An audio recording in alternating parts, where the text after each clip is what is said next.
porque como comunicador e como político também, adoro política, vivo a comunicação, eu nunca tive oportunidade na minha vida de ter entrevistado um presidente da República. Eu já entrevistei o Lula, candidato, mas o presidente da República, para um cara que tinha um pai que foi prefeito 2 mandatos e que quando escutava o hino nacional, a diabetes dele estourava de emoção, vai ser difícil conter um pouco a minha emoção de estar aqui na frente de um presidente da República. E não é novidade para ninguém num presidente que eu tenho uma estima e uma admiração muito grande. Então, quero agradecer a Gleice, Zeca, bancada, Aliel Machado, que proporcionaram isso. Mas, em especial, eu quero agradecer, presidente, eu sei que o senhor gosta muito, assim como o doutor Geraldo, de rádio. Eu quero agradecer à Rádio T, uma emissora de rádio que nasceu das mãos de um cara chamado Márcio Martins, com 1, 2, 3 emissoras, e hoje com 34 emissoras de rádio pelo Paraná. Ou seja, de uma ponta a outra do estado do Paraná, hoje, presidente, a gente está sendo ouvido, porque nós criamos a maior rede de rádios do sul do Brasil, hoje a Rede T de rádios. Então, é um momento de glória, dá para se dizer assim, minha pessoal. Então, eu quero aproveitar esse papo com o senhor, né? Não sei do que nós podemos falar, presidente. Ô, João, aliás, presidente, assim, eu queria bater um papo com o senhor, imaginando que o Joãozinho e a Maria estivessem nos escutando. Não é o Haddad, não é o economista, não é... Porque o povo não sabe o que é taxa de Selic, o povo não sabe se esse cara, o Campos Neto, trabalha em novela, a gente sabe que ele trabalha em filme, né? O seu filme é de sacanagem. Mas assim, a gente não sabe isso. Então, eu queria ter essa conversa franca, assim, sabe? De falando com o Joãozinho, com a Maria, lá do bairro, lá do... É isso, presidente. Ô, Barbeiro, deixa eu te dizer uma coisa. Primeiro, eu quero que você saiba que você não se sinta na frente de um presidente. Se sinta na frente de uma pessoa igual você, porque eu acho que eu não sou o Lula, presidente da República. Eu sou um pouco de cada um do povo brasileiro que um dia resolveu assumir a responsabilidade de mudar a história desse país. Então, se sinta muito à vontade. A entrevista é sua, a pergunta é sua, o assunto é seu.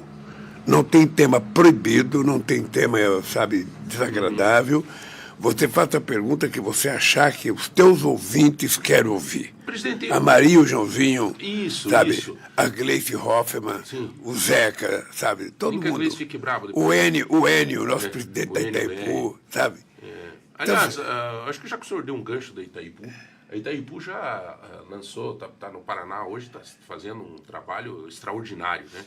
O Enio sempre comenta que foi a pedido do senhor que a Itaipu saísse ali da região de Foz e tal, e começasse a atender o Paraná como um todo e uma parte do Mato Grosso. Esses programas, presidente, não correm risco de parar? A Itaipu vai continuar trabalhando, alastrando a sua mão? Porque hoje a gente encontra a Itaipu numa reciclagem de lixo, numa horta comunitária, de qualquer canto do Paraná. Olha, Barbeiro, o que é importante a gente ter claro é o seguinte: quando a gente tem uma empresa pública, mesmo sendo uma binacional, que tem o volume de rentabilidade que tem a Itaipu, é preciso que você utilize uma parte desse dinheiro, sabe, dando ao povo melhor qualidade de vida. É importante que a gente ajude os pequenos e médios empreendedores desse país, as cooperativas, não só de catadores, mas de pescadores e qualquer tipo de cooperativa que a gente possa ajudar. É importante que uma empresa como o Itaipu, sabe, que é uma empresa que está paga, que agora tudo dela é praticamente só lucro e manutenção. Itaipu é uma dádiva de Deus para esse país, porque se fosse hoje a gente não fazia ela. E o Enio tem sido uma surpresa extraordinária. O Enio tem muita competência, muita lealdade, muito discernimento e muita vontade de fazer política social. Então, o que ele está fazendo é uma coisa extraordinária, inclusive contribuindo para que a gente possa fazer as coisas a nível nacional. Porque se passou a ideia que Itaipu não podia fazer essas coisas, Itaipu pode fazer muita coisa pelo Brasil. Pelo Brasil, ou seja, então, por exemplo, o convênio que nós fizemos com o Nila, em que a Itaipu vai terminar de construir a UNILA, vai colocar um dinheiro para a gente terminar, uma universidade latino-americana. Então, eu acho que Itaipu é uma das coisas extraordinárias desse país. Itaipu, Petrobras, sabe, são modelos de empresas que deram certo, sustentaram esse país. E a importância de Itaipu para o Brasil é muito grande. Com certeza. Presidente, o senhor chegou em Curitiba hoje, e eu acho que depois de tudo que o senhor passou com a República de Curitiba, qual é o sentimento do senhor quando o senhor chega em Curitiba, presidente? Bom, primeiro é o sentimento que eu chego numa cidade fria. Sim. Sabe, porque ontem eu fui alertado que hoje poderia ter 5 graus aqui, ou 3 graus, porque ontem acho que teve 1 grau aqui. Estava frio, estava frio. Mas veja, eu me sinto bem em Curitiba, eu tenho muitos amigos em Curitiba. Muitos amigos em Curitiba. O PT tem uma história muito forte aqui em Curitiba. Não foi fácil criar o PT no estado do Paraná, e nós criamos o partido no estado do Paraná. Nós construímos uma relação política muito respeitosa. Curitiba é uma cidade que deu para o Brasil uma mulher da competência da Gleice Hoffmann para dirigir o nosso partido, com a competência que ela dirige, sabe? E eu me sinto muito à vontade aqui em Curitiba, muito à vontade. Só para você ter ideia, hoje foi um dia especial, porque quando eu cheguei no aeroporto, sabe quem que estava me esperando? Uma mulher que era secretária do delegado da Polícia Federal, que era o chefe, quando eu estava preso na Polícia Federal. Essa mulher era uma senhora. Essa mulher, de vez em quando, a mãe dela fazia bolo em casa, ela pegava um pedacinho, dava um jeito de chegar na minha cela aquele bolo, ou através do Chastalo, ou através do Paulão, ou através dela mesmo. Ou seja, e para minha felicidade, eu encontrei ela no aeroporto agora. Eu ia fazer uma visita na cela que eu fiquei preso. Eu só não vou hoje porque a Janja não está comigo, ela queria ir comigo. E a Neudi, que é uma das companheiras que organizava a vigília, também não pôde vir. E eu vou querer vir aqui visitar a cela onde eu estive preso, porque eu acho que eu não vou esquecer os 580 dias. O senhor falou uma vez uma coisa assim, que pode se esquecer, não, pode perdoar, mas não esquecer. Você não esquece nunca. Ou seja, você não esquece as coisas boas que te fizeram e as coisas ruins que te fizeram, você não esquece. Você pode, as coisas ruins, você pode perdoar a pessoa, você pode não guardar mágoa, você pode relevar. Nesse clima de Olimpíada, presidente, essa mulher te abraçar hoje, te receber hoje, foi uma coisa, para mim foi uma coisa muito emocionante. Para mim foi uma bênção de Deus eu encontrar uma companheira, sabe, que foi solidária comigo, foi gentil comigo, educada comigo, quando nem todo mundo queria ser educado ou gentil comigo. Presidente, então isso demonstra uma coisa. Isso demonstra, Barbeiro, que a gente não pode acreditar que tem ser humano 100% ruim ou ser humano 100% bom. Todo mundo tem seus defeitos, todo mundo tem suas virtudes. Então, uma mulher que trabalhava na Polícia Federal, de uma empresa terceirizada, que tinha coragem de cuidar, sabe, com carinho de um cara que estava preso, que foi trazido para o Paraná como se fosse o maior bandido da história desse país, sabe? Então, obviamente, que eu fiquei emocionado. Vem para o Paraná, presidente, e numa simbologia da recepção dessa mulher, é a recepção de muitos paranaenses. Isso tem um porquê. Aliás, presidente, o senhor vem para o Paraná hoje, quando saiu preso, agora vem para o Paraná para reabrir uma fábrica de fertilizantes, que, aliás, é uma bandeira que a Gleice pegou violentamente. Mas é estranho isso, porque a pergunta é, por que fecharam? O senhor conseguiu descobrir nos anais lá por que foi fechada essa fábrica? Não tem explicação, Barbeiro, não tem explicação. Veja, uma fábrica de fertilizante, num país que tem, sabe, um potencial agrícola, sabe, gigantesco. Aliás, num estado sabe, também. E num estado como o Paraná, que tem uma produção agrícola muito forte. Você parar de fazer fábrica de fertilizantes para produzir nitrogenados, para produzir ureia, é uma coisa impensável. Ou seja, eu, quando era presidente no outro mandato, eu dizia para as pessoas, é irresponsabilidade a gente não ter em conta que o Brasil não pode importar 90% dos insumos que nós precisamos para fazer com que, sabe, a nossa agricultura seja o potencial que é hoje. Então, nós estamos recuperando isso. Nós vamos hoje reinaugurar a Fafem, vamos começar investimento muito pesado para que ela possa gerar até 2.000 empregos. Sabe? Nós vamos fazer o investimento de 4,5 bilhões de reais na Repar para modernizá-la e fazer com que ela possa produzir refino com muito mais qualidade. E nós estamos fazendo muita coisa aqui no estado do Paraná. Só o Parque do Paraná são 69,5 bilhões de reais, sabe, que está previsto. E veja que interessante, Barbeiro. A primeira coisa que eu fiz em janeiro de 2023, quando eu tomei posse, foi convidar os 27 governadores do estado para ir a Brasília. E a pergunta minha para eles é o seguinte: eu quero que vocês me apresentem as 3, 2, 4 ou 5 obras que vocês consideram obras prioritárias para o estado de vocês. E estava lá o governador do Paraná, o governador do Rio Grande do Sul, o governador do Piauí, os 27 governadores compareceram, fizeram a proposta, nós analisamos a proposta, discutimos a elaboração de projeto e todas as obras que eles apresentaram estão no PAC. Portanto, é um PAC feito pelo governo do presidente Lula, mas um PAC que teve a participação, sabe, dos governadores e dos prefeitos. Nós fizemos uma outra inovação nesse mandato meu agora. Nós fizemos uma coisa chamada PAC Seleções. Dinheiro para obra de infraestrutura urbana, dinheiro para transporte, dinheiro para encosta, dinheiro para tirar pessoas de favelas, ou seja, esse dinheiro a gente não escolheu uma cidade como habitualmente se fazia no mundo.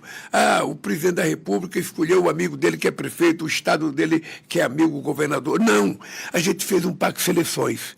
Recebemos mais de 5.500 propostas de todas as prefeituras e a gente analisou qual era o projeto que tinha mais qualidade, qual era o projeto que atendia mais, sabe, o interesse do povo, e nós escolhemos assim a cidade. Tudo bem, mas, presidente, sem perguntar. Mas essa questão igualitária que o senhor está tratando, muitas vezes não está sendo bem observada. Pelo exemplo, o agro.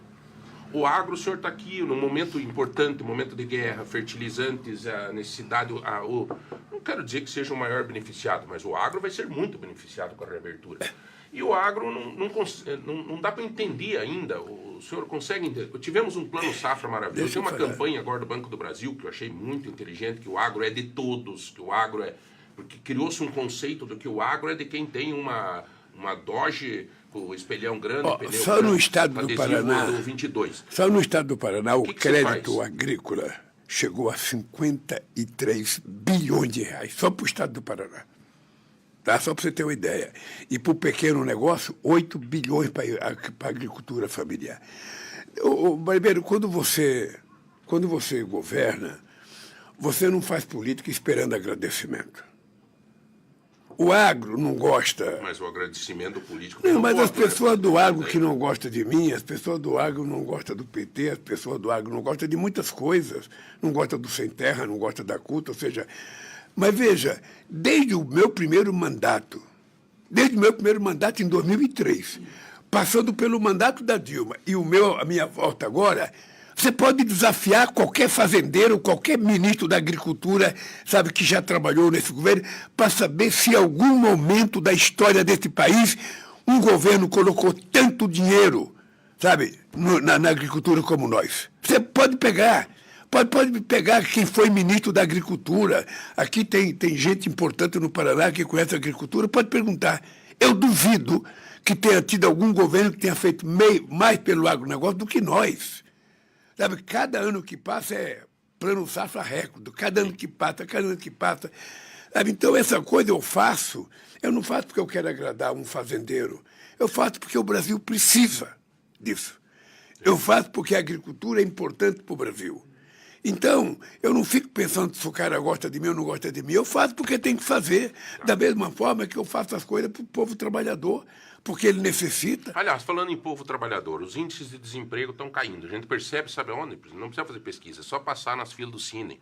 Todas as cidades têm lá o Cine, lá, o velho Cine, né, a Agência Trabalhador. Você passa lá, você percebe hoje claramente que diminuiu-se bastante. Esse povo está buscando, eu falava com o Décio do Sebrae, né, na iniciativa de financiamento hoje, com o programa Acredita, por exemplo, que esse povo está indo para o meio, ou está se virando, está empreendendo, está se vivendo um novo momento nesse sentido. Barbeiro, tem uma coisa que nós temos que ter consciência e que precisamos falar muito com o povo. Ou seja, eu estou muito à vontade, mas muito à vontade, para poder chegar num estado como o Paraná, onde você tem um governador do Estado que é oposição ao meu partido, Sim. sabe? E dizer para você, eu duvido que na história do Paraná tenha um governo que tenha transferido mais dinheiro para o Paraná do que o PT, do que o governo Dilma. Duvido. Estou falando isso aqui ao vivo. O senhor está para falando quem proporcional achar... a um mandato, né? Não, é pelo seguinte, é porque nós temos consciência de que nós temos que governar de forma republicana. Eu não quero saber se o Ratinho é ligado a fulano de tal, eu não quero saber se o Zema é ligado a fulano de tal. Eu quero saber que eles são governadores de um estado que tem gente importante, um estado importante para o Brasil, e a gente vai fazer as coisas. Aqui só na área de transporte da malha rodoviária e ferroviária vão ser 50 bilhões investidos. Você sabe que antes de nós chegarmos ao governo, o pedágio aqui era o dobro do que é hoje. Quem reduziu o pedágio foi o governo federal no acordo das concessões. Na campanha o senhor falava em R$ 5 o pedágio, presidente. Não vai conseguir chegar nisso. Não tem como. Agora, aqui no Paraná tem uma coisa. Aumentou o número de praças de pedágio. Diminuiu o preço, mas aumentou o número de praças. Mas deixa eu lhe falar. Esse formato de pedágio que não é um... Não, deixa eu lhe falar. Qual é a diferença entre nós e os outros tipos de concessões ou privatizações de estrada? Ou seja, porque antigamente o governo fazia uma outorga. Ele vendia a estrada por um determinado prazo. A estrada vale 5 bilhões de dólares. Aí o governo do estado pegava aqueles 5 bilhões de dólares para colocar no orçamento dele e colocava o preço disso na tarifa. O que o governo federal está fazendo agora? A gente não tem outorga. A ideia de você fazer concessão e baratear o pedágio é para beneficiar o povo que trafega naquela estrada. Não é para o governo ganhar dinheiro. É para que seja mais barato para o povo. Por isso é que você tem estado em que o pedágio é o dobro. Você pode pegar São Paulo, você vai ver que é o dobro do estado do Paraná. É o dobro. Ora, e nós estamos agora começando a fazer a reparação das coisas que aqui não funcionavam. Eu ainda, me lembro do tempo que a Gleice, que os políticos do Paraná só falavam do pedágio, que o pedágio era uma roubalheira, que o pedágio era um assalto e tal. O Arilson Chorato era... Então, veja, nós fizemos, o ministro Renan teve um trabalho estupendo, de fazer com que nas concessões agora a gente vai baratear o preço da tarifa. Ora, um preço que permita que o cidadão que fez investimento possa ter o retorno. Ninguém vai investir para ter prejuízo. Só o Estado é que investe para ter prejuízo, mas o empresário não. E o que é importante é que a gente tenha estrada de boa qualidade, pedágios acessíveis, com a possibilidade de pagamento das pessoas. E isso foi feito. Eu estou te falando, só aqui nesse estado tem 50 bilhões de reais para a gente fazer infraestrutura ferroviária, rodoviária e mais quase 4 bilhões para infraestrutura urbana. Eu vou lhe fazer uma pergunta, presidente, que eu pedi para uma zeladora lá do hotel. Eu estou aqui em Curitiba, nossa sede é em Ponta Grossa. Eu fiquei no hotel, conversei com uma zeladora. Falei, escuta, eu vou entrevistar o presidente Lula amanhã. O presidente Lula, não dá para eu ir junto? Ela disse, não dá, não. Mas tem alguma pergunta para você fazer, presidente? Ela disse, Barbeiro, por que certos produtos ainda é caro? Aí eu lhe faço uma pergunta, e claro, eu não discuti isso com ela. A isenção dos impostos na cesta básica. O que é isso? Que às vezes tem isenção aqui, lá na ponta não muda o preço. É capitalismo selvagem, é desvio no caminho? O que é? Tem alguma ferramenta que o governo poderia aplicar nisso, além do fato de dar a isenção? Olha, veja, nós estamos acabando de aprovar uma política de reforma tributária no Brasil, que é uma coisa fantástica para o povo brasileiro. E nessa política tributária a gente está colocando claro que todos os insumos, de todo o alimento que é consumido pelas pessoas mais pobres na cesta básica, não vai pagar mais imposto, é tudo zerado. Inclusive a carne. A picanha. A picanha. Inclusive a carne, porque o povo que gosta de comer carne pode comer carne, não tem nenhum problema. Quem não gosta come, verdura, come salada, come coisas saudáveis, de preferência tem orgânica. Come como é Gleice. Não come, Não come carne. Eu fico imaginando como é que vive uma pessoa sem comer uma carne. Mas ela come. Churrasco bom, Sabe? em Curitiba. Ela gosta muito de omelete e de muita salada. Então, mas a picanha é uma deixa coisa eu que falar, pegou na campanha, o que eu posso falar para essa companheira tua que fez a pergunta é o seguinte, olha, a inflação, nós estamos vivendo um momento muito bom no Brasil. A inflação, ela está estável, os salários estão crescendo, a massa salarial está crescendo, o desemprego está caindo. Nós estamos hoje com 6,9% de desemprego, que é a menor taxa dos últimos 14 anos, e vai cair mais, porque tem muitos investimentos.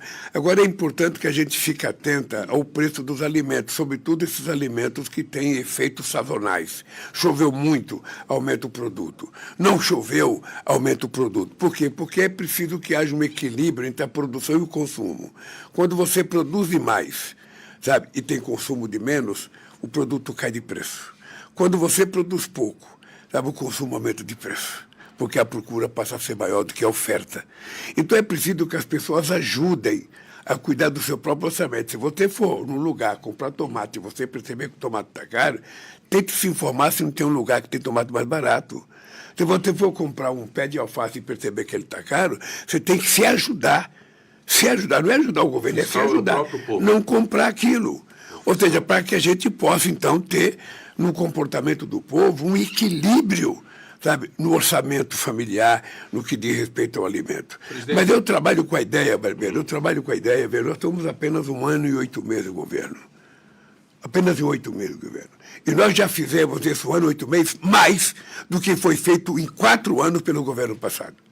Se você pegar investimento em estrada, investimento em educação, investimento em saúde, aqui no Paraná você tinha 600 médicos, nós estamos com 1.200 e poucos médicos agora aqui no Paraná, sabe, do médico família. São, na verdade, 1.570 médicos que a gente tem agora, tinha só 600. Mais médicos, Então, deixa eu te falar uma coisa, nós temos consciência de que é preciso a gente ter o alimento barato para o povo comer, o povo precisa comer e precisa comer bem.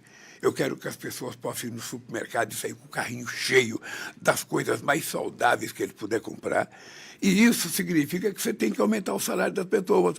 Por isso é que nós já aumentamos o mínimo 2 vezes. Mas aí, presidente, para fazer tudo isso, tem alguns que ficam dizendo, tá, compensa de um lado e tira do outro. Que daí vem o rótulo que o Haddad levou ultimamente de taxador. Então, é taxador. O que o senhor tem a dizer disso? Porque tem pessoas que estão dizendo assim, tudo bem, taxa aqui para dar ali, mas daí quem está sendo taxado está sendo prejudicado. Eu tenho para dizer o seguinte, Barbeiro, você, jornalista, radialista, que recebe contra-cheque no final do mês, que recebe o boleto de pagamento, você paga mais imposto de renda do que um cidadão que lucra bilhões, sabe, de dividendos. Ou seja, as pessoas encontram sempre um jeito de não pagar imposto de renda. Só quem não encontra é quem trabalha e vive de salário, porque é descontado. Você não tem choro nem vela. Você recebeu, está descontado lá, mês a mês, na fonte. E ainda quando você vai prestar declaração no final do ano, você paga mais. Nós já ingentamos pessoas até 2 salários mínimos. Eu tenho um compromisso de até R$5.000 as pessoas não pagarem mais imposto de renda. Nós vamos trabalhar isso e vamos conseguir fazer isso. E nós, ao mesmo tempo, precisamos ter em conta o seguinte, quem reclama muito do imposto é o rico. Eles não gostam de pagar imposto. Você veja um absurdo. Sabe, eu desconto o imposto de renda de um cidadão que ganha R$5.000. Aí um cidadão que participa da Petrobras, que é acionista da Petrobras, ele recebe 1 bilhão de dividendos e ele não paga nada. É livre. Então, o que nós fazemos? Quando chama o Haddad de taxador, é porque nós estamos trabalhando a política para fazer taxação dos mais ricos. Estamos propondo no G20 agora, que vai ser em novembro aqui no Brasil, para que o mundo tome uma decisão de taxar os 2% mais ricos da humanidade. Os 2%, sabe, as pessoas muito ricas representam muito pouco e é muito dinheiro.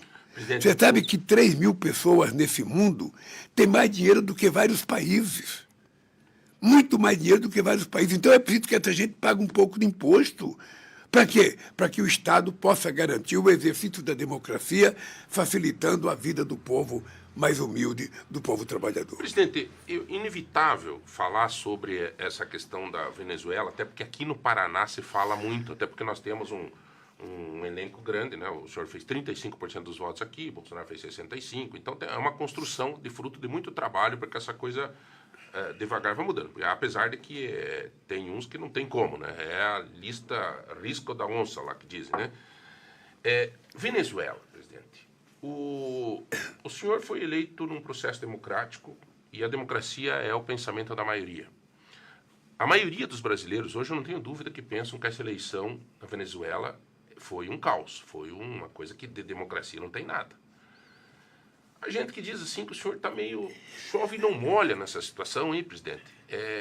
Qual é a posição efetiva sua nesse caso? O senhor falou com o Maduro, presidente? Já teve a oportunidade de conversar com ele? Barbeiro, primeiro, eu sempre digo o seguinte, não é fácil e não é bom que um presidente da República de um país fique dando palpites sobre a política de um presidente de outro país.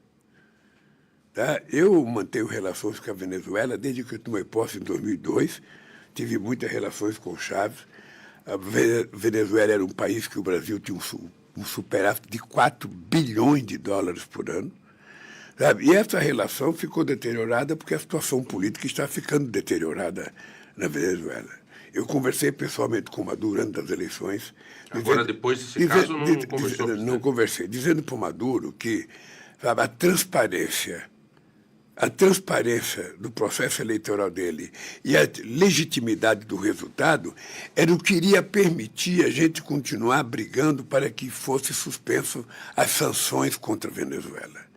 Bom, houve um processo eleitoral.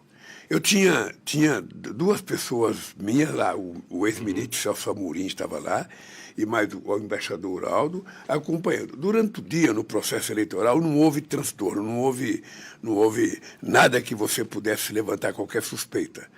Agora, na hora que começa a divulgar os dados, é que começa a confusão. Sabe? O Maduro anunciou que tinha ganho, a oposição anunciou que tinha ganho. O que eu, que quero que as pessoas respeitem o que acontece aqui nesse país, fiz? Eu disse o seguinte, é importante que a gente tenha alguém para analisar o quê? As atas das eleições. Sabe, as urnas na Venezuela, só para você ter ideia, as urnas na Venezuela, quando você vota numa máquina eletrônica como aqui, tem um ticket. Aquele ticket é colocado numa urna. Então você tem o voto eletrônico e você tem a urna. O que nós queremos? É que o Conselho Nacional que cuidou das eleições, sabe, diga publicamente quem é que ganhou as eleições, porque até agora ninguém disse quem ganhou. Quem não gosta do Maduro diz. Então o senhor não reconhece que o Maduro seja o presidente eleito do... Ainda não. Ele sabe que ele está devendo uma explicação para a sociedade brasileira e para o mundo. Ele sabe disso. Ontem eu tive uma reunião com o presidente da Colômbia, antes de ontem eu tinha tido uma reunião com a Colômbia e com o México, para ver se a gente encontra uma saída. Sabe, é o seguinte, só tem uma coisa, tem que apresentar os dados. Agora, os dados têm que ser apresentados por algo que seja confiável. O Conselho Nacional Eleitoral, que tem gente da oposição, poderia ser, mas ele não mandou para o Conselho, ele mandou para a Justiça, para a Suprema Corte dele. Eu não posso julgar a Suprema Corte de um outro país. Não me dá o direito. Ligar para o Maduro agora? Não, vai dar. Menino, vai dar para ligar. Vai dar para ligar. Nós estamos tratando de trabalhar, o Brasil junto com a Colômbia, nós estamos tentando trabalhar a possibilidade de ver se encontra uma saída. Você tem várias saídas. Ou você fazer um governo fazer um governo de coalizão. Sabe, fazer um governo de coalizão, convoca a oposição. Cara, muita gente que está no meu governo não votou em mim. E eu trouxe todo mundo para participar do governo. Agora, ainda manter a democracia. Agora, deixa eu lhe falar, o que eu acho que ele tem que fazer, veja, tem essa coisa, eu faço um governo de coalizão, porque, veja, aqueles que querem que a oposição seja vitoriosa, eu não posso dizer que a oposição foi vitoriosa porque eu não tenho os dados. E muito menos pode dizer que o Maduro foi vitorioso, porque eu não tenho os dados. Então, eu não quero me comportar de forma apaixonada e precipitada. Eu sou favorável a fulano, eu sou contra. Não, eu quero o resultado. Se a gente tiver um resultado e esse resultado for factível, nós vamos tratar de saber o seguinte, o Maduro tem 6 meses de mandato ainda. O mandato dele só termina em janeiro do ano que vem. Então, ele é o presidente da República, independentemente das eleições. Então, se ele tiver bom senso, ele poderia tentar fazer uma conclamação ao povo da Venezuela, quem sabe até convocar uma novas eleições, estabelecer um critério de participação de todos os candidatos, criar um comitê eleitoral suprapartidário que participe todo mundo e deixar que entre, sabe, olheiros do mundo inteiro para ver as eleições. O Brasil... O que eu não posso é ser precipitado e tomar uma decisão. Entendi. Da mesma forma que eu quero que respeite o Brasil, eu quero respeitar a soberania dos outros países. Perfeito. Presidente, vamos voltar para o Brasil. As empresas, as montadoras hoje, né, o senhor está aqui para fazer uma visita para a Renault. As montadoras, né, quando se dizia que iam tudo embora do Brasil, assim que o senhor ganhasse a eleição, está acontecendo uma coisa assim impressionante, né? É um aumento gigante. E você, quando vai comprar um carrinho ali que você não tem, às vezes, condição de comprar um carro novo, você vai num picareta, mas vai num picareta de confiança, só se você confia. E esses caras também estão vindo para o Brasil porque tem confiança na história, né, presidente? Acredita de que forma, assim, é confiança no Brasil. Barbeiro, né? eu vou dar só um dado para você da importância desse dado. Em 2012, ainda no governo da presidenta Dilma, esse país vendia 3.800.000 carros por ano. Quando eu voltei, 15 anos depois, esse país vendia 1.800.000. Menos da metade do que a gente vendia 15 anos atrás. E muita gente dizia que as empresas iam embora do Brasil. Pois bem, qual é a surpresa agradável? A surpresa agradável é que eu recebi o setor automobilístico para anunciar investimento de 130 bilhões de reais aqui no Brasil. Inclusive, na Renault hoje, é para o investimento de 5 bilhões de reais que a Renault está fazendo na sua fábrica em São José dos Pinhais. Ora, numa demonstração, eu disse para os empresários, o que eu posso oferecer para vocês é mercado, é consumidor para o carro de vocês. Agora, vocês precisam baratear um pouco o preço do carro. Nós temos que baratear um pouco o preço do carro, fazer carro mais popular, e nós temos que facilitar a possibilidade de pagamento. Porque o povo brasileiro tem a seguinte cultura, Barbeiro. Ou seja, ele não quer saber quanto custa essa garrafa só.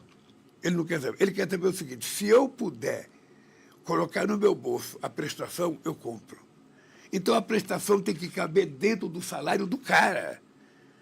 Sabe? Se a prestação couber dentro do salário, o cara não está discutindo outra coisa a não ser a possibilidade de comprar um carro. E aí essa cultura do povo brasileiro faz ele sofrer com essa atitude do Banco Central, presidente.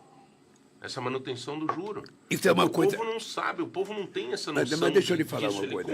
Ele tem uma cultura de mas comprar Mas é parcelado, importante a gente ter claro o seguinte, é importante a gente ter claro para a gente não fazer. O juro no Brasil continua sendo o juro mais alto do mundo, todo mundo sabe disso.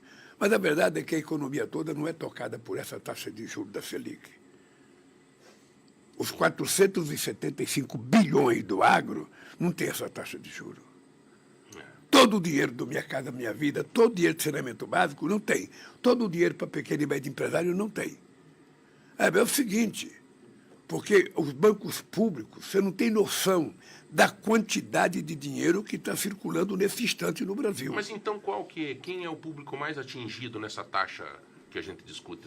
Eu acho que, na verdade, são aqueles médios... Você não é o agro, não é veja.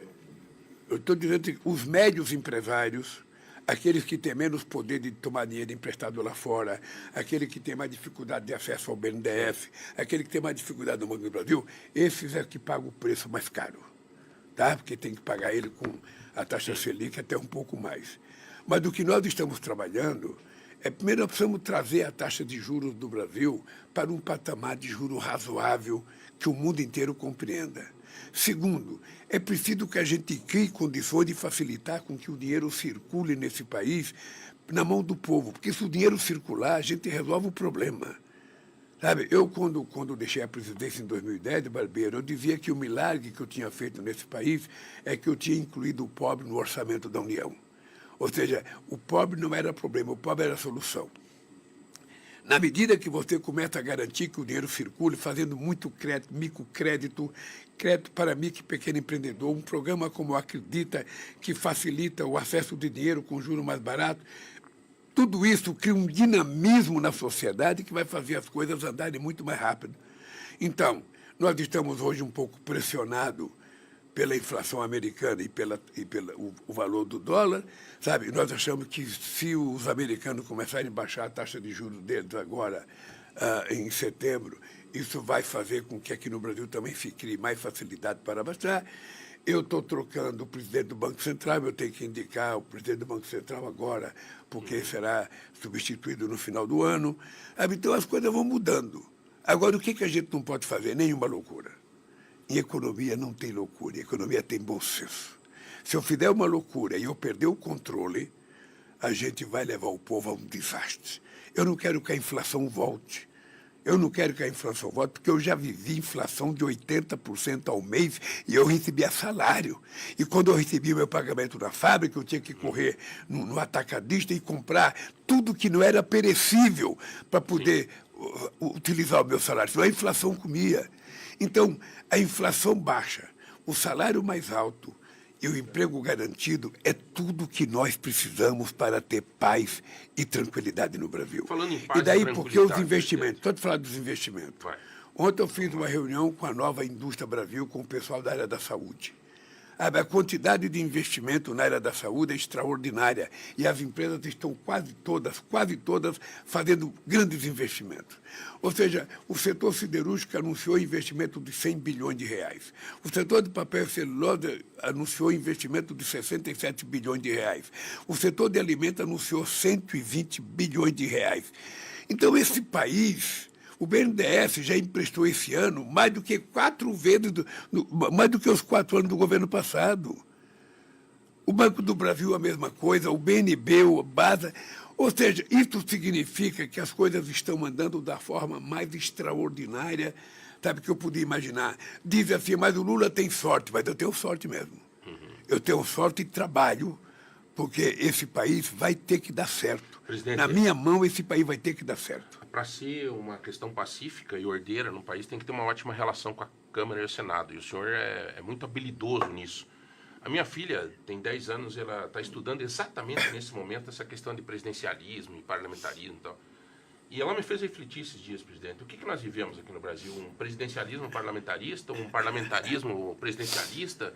Porque às vezes cria-se uma dependência. Agora, com essa decisão, né, das emendas impositivas serem cortadas, até se discutir outra metodologia mais segura. Qual é a sua Olha, deixa eu lhe falar uma coisa. Nós tivemos um problema crônico, foi na elaboração da nova Constituição. Eu fui constituinte.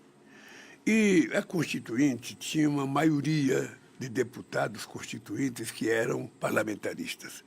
Então, a Constituição ela foi promulgada com um viés parlamentarista. E nós fizemos um plebiscito e deu presidencialismo. Então, você ficou com essa confusão. Se tirou algum poder do governo federal e se transformou poder para o conjunto do Congresso Nacional. O que aconteceu agora? Isso começou acontecendo já no governo da Dilma, quando Eduardo Cunha virou presidente da Câmara dos Deputados, com a criação do orçamento impositivo. Ou seja, o orçamento impositivo, as emendas impositivas, significa que o deputado ele pode ser contra, ele pode ser a favor, ele tem o mesmo direito. Se o cara passar o dia inteiro no microfone me xingando, e se ele passar o dia inteiro votando contra as coisas boas para o povo, vai receber do mesmo jeito. Então, isso foi o começo de uma loucura que aconteceu nesse país. O Congresso Nacional, hoje, ele tem metade do orçamento que o governo tem. O governo tem 60, ele tem 57 bilhões. Não é possível. Não tem nenhum país do mundo. Não existe nenhuma amostra em nenhum país do mundo em que o Congresso Nacional tenha sequestrado parte do orçamento para ele em detrimento do Poder Executivo, que é quem tem a obrigação de governar. Então, nós tivemos agora essa decisão do presidente, do ministro Flávio Dino. Eu acho que é plenamente possível estabelecer uma negociação com o Congresso Nacional e fazer com que haja um acordo que seja razoável. Eu não sou contra o deputado ter uma emenda.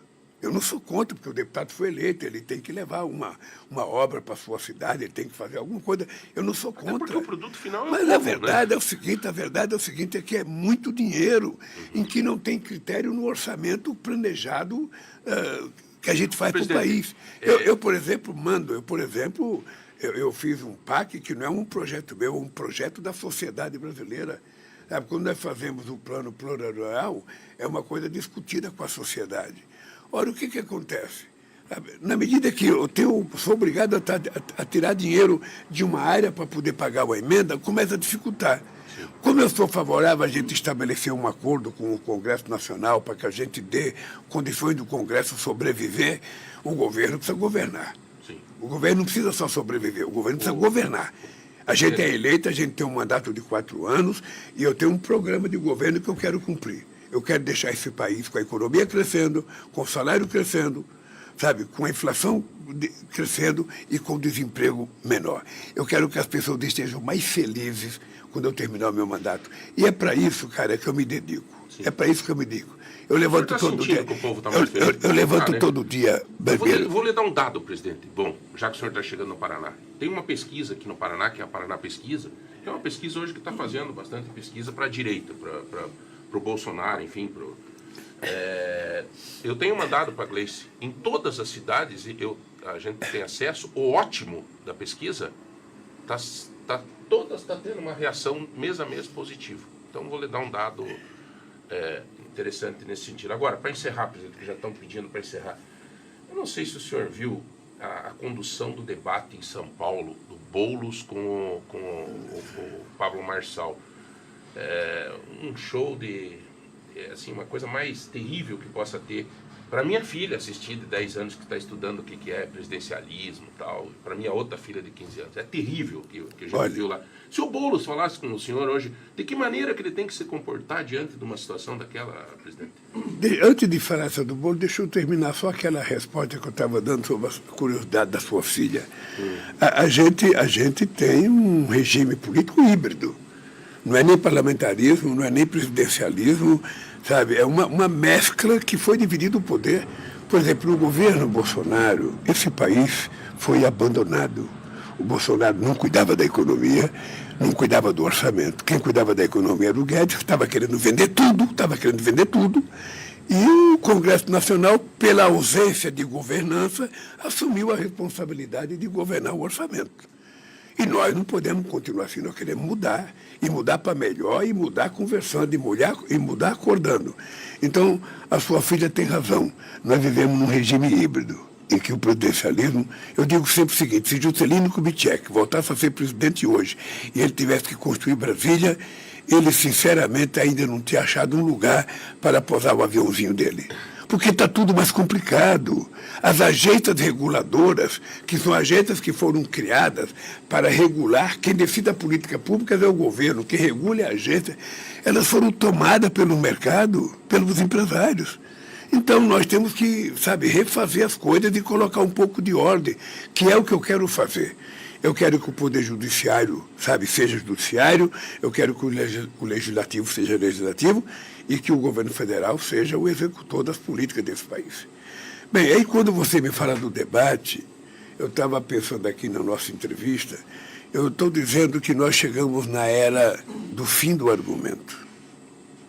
Ou seja, as pessoas não dão mais importância para o argumento, as pessoas dão menos importância para a bobagem que se fala, porque isso é a grande maioria de comportamento de uma rede que a gente chama de rede social, mas que de social não tem nada. É uma rede digital, onde predomina a mentira, onde predomina a fake news, onde predomina a maldade. O cidadão que não tem coragem de olhar na tua cara e dizer o que ele pensa de você, ele se tranca no quarto dele, pega um celular e achincalha a sua vida, da sua família, mente o tempo inteiro. É isso que acontece com esses candidatos, que de repente fazem milagre, 1,5 milhão de votos, 2 milhões de votos, 3 milhões de votos, ou seja, esses caras não têm 2 minutos de argumento para discutir um problema social, não têm 3 minutos para discutir um problema econômico. Então, eu acho que o trabalho que o Boulos tem que fazer é não dar importância para um cidadão daquele tipo. Não tem nem que fazer pergunta para ele, nem responder pergunta. Sabe? Deixa ele falar o que ele quiser. Senão fica 1 hora de um debate que se resume numa musiquinha feita no fim. Não tem os debates. Palhaçada. Os debates estão ficando deteriorados porque deteriorados estão os candidatos. Presidente, eu preciso Mas eu acho o seguinte, eu sou um cara que eu digo todo dia o seguinte, em todo o debate que eu falo com a juventude, Barbeiro, eu tenho dito o seguinte, olha, você que é jovem, e muitas vezes você é jovem, você é mais radical, você é mais exigente. Então você começa a dizer, nenhum político presta, todo mundo é ladrão. Sabe? O que eu tenho dito para a juventude? Quando você não estiver acreditando mais em ninguém, ainda assim, não desista da política. Entre na política. Porque o político honesto que você deseja está dentro de você. Então não se esconda, não se omita. Olha, vá à luta para que a gente possa permitir que a política se torne uma coisa importante. Eu quero terminar dizendo para você, dia 24 de setembro eu estou convocando uma reunião nas Nações Unidas e estou convocando todos os presidentes democratas do mundo para que a gente apresente, sabe, uma proposta em defesa da democracia. A democracia, ela pressupõe, a democracia não é uma sociedade em silêncio. A democracia é uma sociedade em movimento. A democracia é uma sociedade brigando pelos seus interesses, brigando pelo seu respeito, mas a democracia também exige que você respeite os direitos dos outros. A convivência democrática na diversidade é tudo que nós precisamos.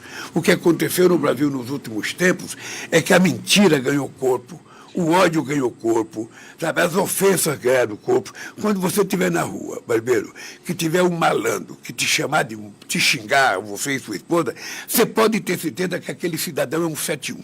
Você pode ter certeza que ele é um estelionatário, ou ele é um cara que tem várias passagens pela polícia, porque uma pessoa de caráter, uma pessoa decente, mesmo que não gostar de você, te respeita.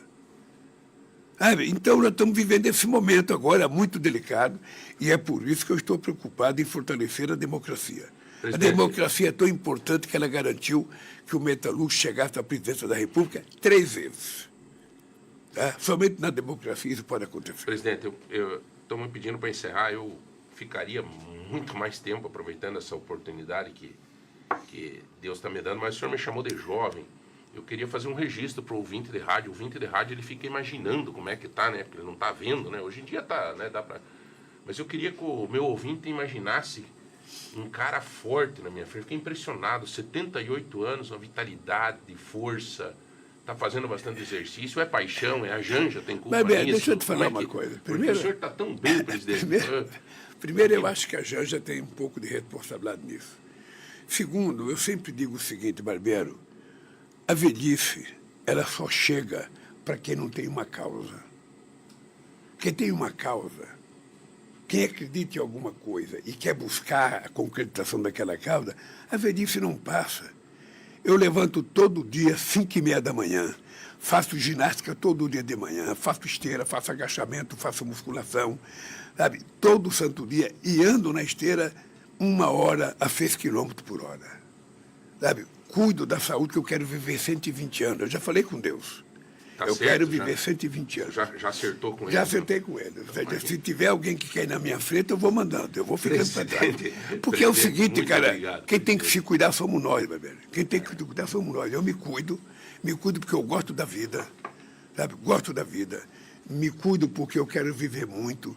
Me cuido porque eu estou bem. Aliás, eu disse ontem na reunião com os empresários, eu vivo o meu melhor momento como ser humano na minha passagem pela Terra. Presidente. Eu estou bem comigo mesmo, eu estou, sabe, apaixonado. Apaixonado não apenas pela Janja, apaixonado pela minha governança, porque todo dia eu falo para o Haddad, quando você estiver pessimista, você pensa o seguinte, mesmo que der errado, vai dar certo, Haddad. As coisas estão caminhando para dar certo. Nós vamos melhorar a vida do povo. Quando eu falei que o povo ia voltar a comer picanha e tomar cerveja, diziam, o Lula está prometendo. O povo já voltou a comer picanha. Porque ela barateou muito e vai baratear mais ainda, porque é o seguinte, é preciso que a gente acredite que esse país tem jeito. Eu já provei uma vez, e quero dizer para você que nós vamos provar outra vez.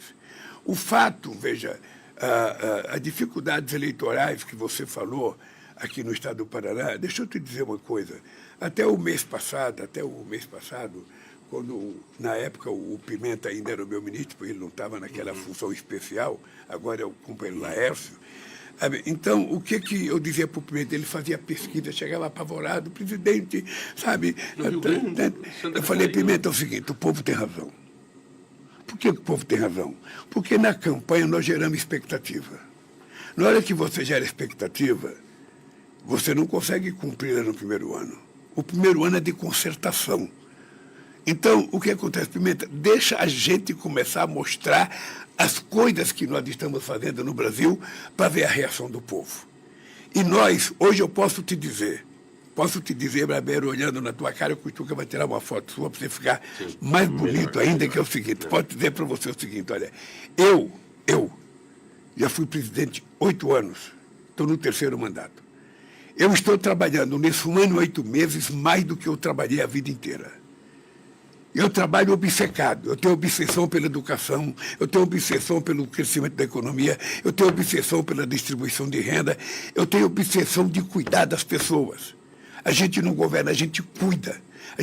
Eu levanto todo dia com a certeza que eu tenho que cuidar de 203 milhões de pessoas, que tem banqueiro, que tem grandes empresários, mas a minha prioridade, além de cuidar de todos, é cuidar daqueles mais frágeis, é cuidar daqueles que tiveram menos chance, aqueles que tiveram menos oportunidade, aqueles que estudaram menos. Eu tenho que cuidar dessa gente, até para que a gente dê oportunidade para eles.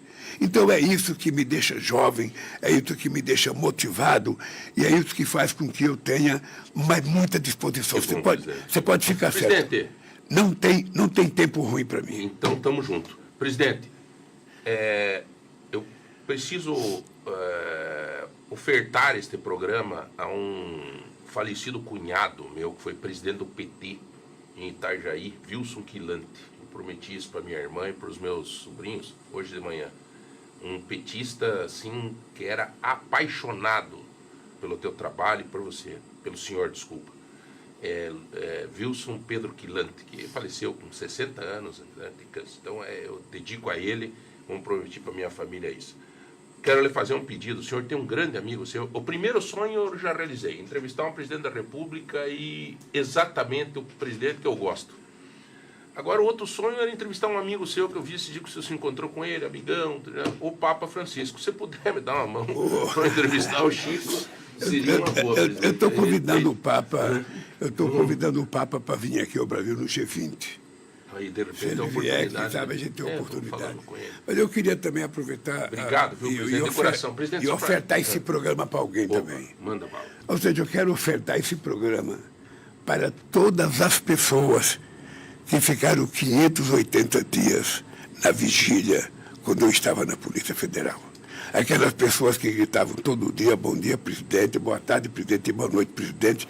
Eu quero dedicar esse programa e dizer para vocês o seguinte, essa vigília, embora eu não visse ela porque eu estava preso, mas o significado do que vocês fizeram nesse país, e sobretudo para mim, não tem preço. Eu me lembro de 2 figuras, Décio Lima e Gleice Hoffmann, mexendo, gritando todos os dias lá.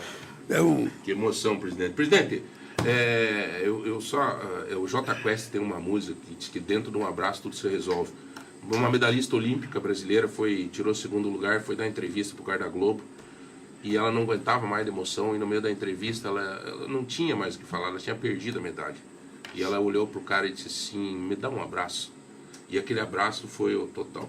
Eu hoje me considero um cara que ganhou medalha de ouro, poder te entrevistar. Então eu queria encerrar só te pedindo, me dar um abraço. Eu vou te dar um abraço e uma foto, posto que é. Tá bom? Um abraço, gente. Obrigado, presidente. Obrigado.